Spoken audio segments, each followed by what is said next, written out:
नमस्कार प्रणाम भोजपुरिया भैया लोग और सब बताएं कैसे बानी रउआ सब है। उम्मीद करतनी रउआ सब ठीक ठाक होखब भैया और हमहू ठीक बानी। आज वीडियो थोड़ा लेट हो गइल बा भैया, काहे कि बहुत काफ़ी बारिश होत रहल। तो आज उपस्थित बानी रउआ सबके बीच में लेके Magahi Bhojpuri mix sad song.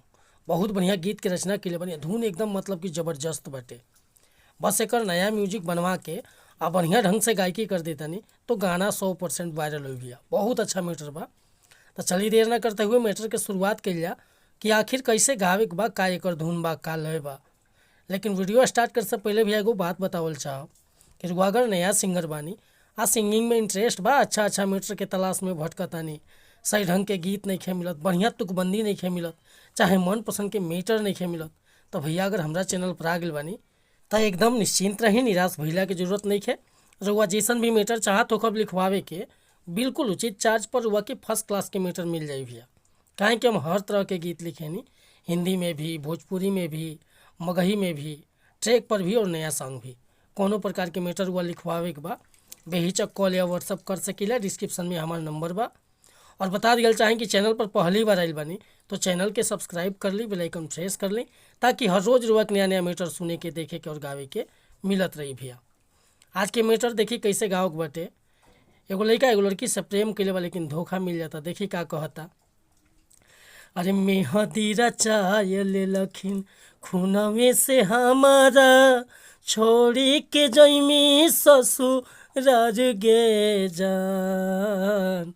मेहदी रचाय ले लखिन खूनवे से हमारा, छोड़ी के जैमी ससुरार गे जान। पागला के निकली सोना तहे दिन जना जवा, जियबो न तोह के भी सारी गे जान। अरे पागला के निकली सोना तहे दिन जना जवा, जियबो न तोह के भी सारी गे जान। मेहदी रचाय ले लखिन खूनवे से हमारा, छोड़ी के जैमी ससुरार गे जान। अरे मेहदी रचाय ले लखिन खूनवे से हमारा, छोड़ी के जैमी ससुरार गे जान। पागला के निकली सोना तहे दिन जना जवा, जियबो न तोह के भी सारी गे जान। हाँ, पागला के निकली सोना तहे दिन जना जवा, जियबो न तोह के भी सारी गे जान। तब भैया ये मुखड़ा लेकर वह सबके बीच में उपस्थित रहनी हो। अगर हमसे गाँव में कोनो त्रुटि भली तो क्षमा चाहता नहीं। बाकी रुआ एक के डमी भेज दिले बानी, अपना मन पसंद से बढ़िया से गायकी करतनी फीलिंग के साथ, आ म्यूजिक ढंग के मिल जाता तो गाना 100% रील पर वायरल हो गया।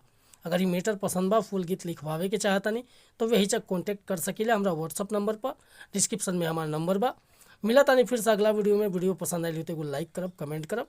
आ चैनल पर नया होके तो चैनल के सब्सक्राइब कर लेब। जय हिंद, जय भारत, जय भोजपुरी समाज।